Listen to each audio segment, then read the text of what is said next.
Salut tout le monde, aujourd'hui on va faire une petite vidéo sur la photogrammétrie ou la modélisation 3D. Je ne suis pas du tout un expert là-dedans. Je préfère vous prévenir de suite, je vais vraiment vous présenter les bases pour que vous puissiez en faire, vous amuser. Mais tout ce qui est technique, je ne pourrai pas y répondre, je n'ai pas du tout un niveau professionnel. Mais je vais pouvoir vous expliquer comment en faire, vous amuser et avoir quelques modèles que vous allez créer vous-même avec votre drone. Donc tout d'abord, la photogrammétrie, c'est quoi? En gros, ça va être la modélisation 3D d'un bâtiment, d'un environnement qui vous plaît. Ça peut être un vieux bâtiment, ça peut être votre maison, ça peut être un bâtiment abandonné, peu importe. Le principe, c'est le drone qui décolle dans le ciel, qui va suivre un parcours qui a été préparé en amont, nous allons regarder ça ensemble, réaliser une certaine quantité de photos à des intervalles très réguliers. Et après, via un logiciel spécifique, vous allez pouvoir créer cette modélisation 3D. Donc voilà. Donc comment ça fonctionne? Tout d'abord, il va falloir, vous connaissez tous DJI, Flygo ou votre application pour utiliser votre drone. Il va falloir en installer une autre. Il y en a plusieurs, mais moi je vais vous parler de Pix 4D. Tout simplement, Pix 4D est une application qui va vous permettre de préparer votre mission et de l'effectuer de A à Z, c'est-à-dire réaliser l'ensemble des photos. Ensuite, pour la création du modèle 3D, il faudra passer sur un autre logiciel.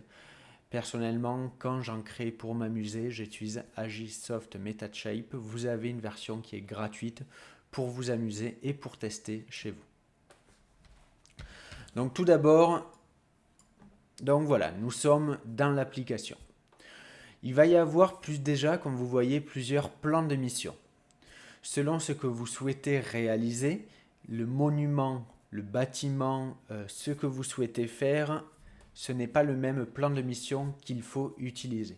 Comme je vous ai dit, on ne va pas rentrer dans la partie technique pour un niveau professionnel, on va vraiment rester sur les bases, façon de s'amuser et de savoir faire une petite photogrammétrie ou une modélisation 3D d'un environnement.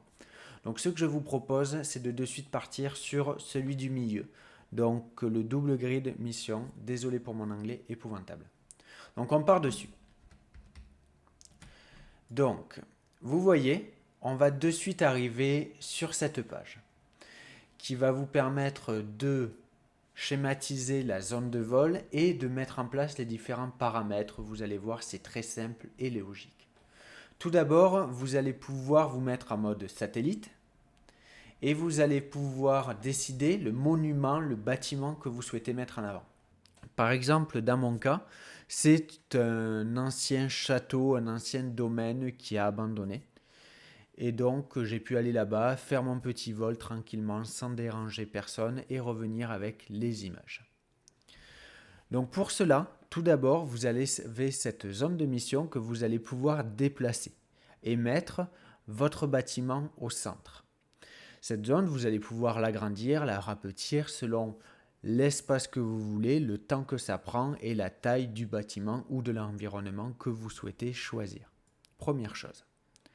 Ensuite, vous allez pouvoir décider l'altitude, la hauteur où votre drone va décoller. Pourquoi? Moi, dans mon cas, j'avais un arbre qui était assez haut, qui était presque à 50-60 mètres d'auteur. Donc j'avais fait un petit repérage avec mon drone pour savoir la hauteur et pour pouvoir, vous voyez, faire mon vol à 55 mètres et éviter tout souci. Pour ce type de bâtiment, 55 mètres, c'était quand même assez haut. C'était pas l'idéal pour avoir le maximum de vidéos. J'aurais dû avoir une zone plus grande. J'aurais dû être un peu plus bas pour optimiser la qualité des photos. Là, pour cette petite vidéo, je me suis permis de faire un peu plus simplement, mais vous allez voir, le résultat reste quand même très correct. Ensuite, vous pouvez partir dans des paramètres un peu plus spécifiques en haut à droite, comme vous voyez. Vous allez pouvoir décider de la vitesse de la réalisation de tout ça. Très rapide, très lent. Plus le drone va se déplacer rapidement, moins les photos seront stables, forcément. Comme il va prendre une photo, se déplacer, prendre une photo, se déplacer. S'il le fait trop rapidement, vous allez avoir une perte de qualité. Donc vous pouvez rester sur une base assez moyenne. Ensuite, vous avez l'angle de vue. selon la hauteur où votre drone est situé et selon la hauteur du bâtiment lui-même, il ne faudra pas la même chose. Si vraiment vous voulez mettre en avant le contour du bâtiment, il faut quand même que l'angle soit légèrement incliné, mais qui ne soit pas non plus complètement à la verticale. Donc vous pouvez garder par exemple un angle de 45 ou un petit peu moins. Si vous voulez privilégier une vue de dessus pour vraiment avoir le toit très détaillé, vous allez pouvoir incliner un peu plus. Ça va dépendre du bâtiment que vous choisissez et de la hauteur de votre vol. Pour bien connaître ça, il va falloir pratiquer, en faire plusieurs pour que vous découvriez tout ça. Et ensuite, le dernier paramètre, ça va être la complexité, le nombre de photos. Plus vous allez être le curseur vers la droite, il y aura davantage de photos, vu qu'il fera davantage d'aller-retour. Le principe est assez simple, plus il est à gauche, moins il fera d'aller-retour, moins de photos, votre modélisation sera moins détaillée. Jusqu'à là, il n'y a pas une grande surprise, on va dire. Donc à partir de là, tout est décidé. Vous avez le plan, la zone que vous souhaitez, l'altitude, les différents paramètres, la complexité que vous souhaitez de votre modélisation 3D. Vous avez en bas à gauche la durée du vol et la zone qui est cartographiée, on va dire, qui est modélisée. Par exemple, moi, elle faisait 51 et quelques et ça prenait 5 minutes de vol. Pourquoi il faut surveiller ça ? Quand vous partez faire une modélisation 3D, partez avec une batterie pleine, que vous n'ayez pas le souci qu'il faille interrompre la modélisation 3D pendant le vol. Ce serait bête de devoir annuler tout ça. Donc mettez une batterie pleine. Si vous avez quelque chose de beaucoup plus grand, j'ai déjà fait des modélisations qui duraient 15 minutes. Donc pendant 15 minutes, votre drone est en complète autonomie et fait toutes les photos complètement seul. À partir de là, tout est réglé, la zone et tout, comme je vous expliquais, vous allez pouvoir cliquer sur Start. Il faut que votre drone, que votre tablette ou votre téléphone soit connecté à la manette comme d'habitude. Ensuite, il va être connecté au drone naturellement. Il faut vérifier, il faut attendre que tout soit coché au vert avant de pouvoir faire le décollage. Et à partir de là, le drone décolle tout seul. Faites attention à quelque chose, je ne vous l'ai pas encore dit, mais ça automatise tout le procédé. C'est-à-dire à partir du moment où vous cliquez sur Start, votre drone va décoller tout seul, se déplacer jusqu'à la zone à modéliser, faire toutes les photos tout seul, revenir et atterrir tout seul. C'est tout simplement dingue. La première fois que j'ai vu ça, j'ai été choqué par l'efficacité de l'application. Donc tout est fait en automatique. C'est pour ça, à vous de bien préparer tout ça. C'est-à-dire que quand votre drone décolle, il ne faut pas que vous le fassiez décoller en dessous d'un arbre, comme ce n'est pas vous qui le gérez manuellement. Il va monter, s'il y a un arbre, il va y avoir un couac. Donc à vous de bien anticiper où vous le faites décoller.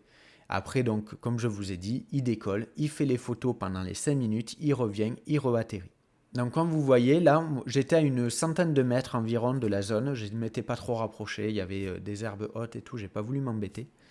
Donc vous voyez, on voit le drone rentrer sur la carte, aller à son point de départ. Et là, il va faire toutes les photos une par une, comme vous voyez. Il va les croiser au fur et à mesure jusqu'à toutes les avoir. Quand il aura pris toutes ces photos, il va revenir, atterrir tout seul. Et à ce moment-là, il va mettre en place toutes les photos dans le bon ordre. C'est pour ça qu'il vous dira de ne pas éteindre le drone. Il faudra juste attendre que toutes les données soient mises au clair pour pouvoir vous les réutiliser par la suite dans les meilleures conditions possibles. Et à partir de là, vous aurez fini. C'est-à-dire que vous aurez toutes les images pour votre photogrammétrie. Comme vous voyez, la partie prise de photos est extrêmement simple et presque complètement automatisée. Ce ne sera pas parfait selon le drone que vous avez. Tous les drones n'ont pas les mêmes capacités, n'ont pas la même précision dans les photos et dans le vol. Mais vous allez déjà pouvoir avoir une modélisation plus que correcte.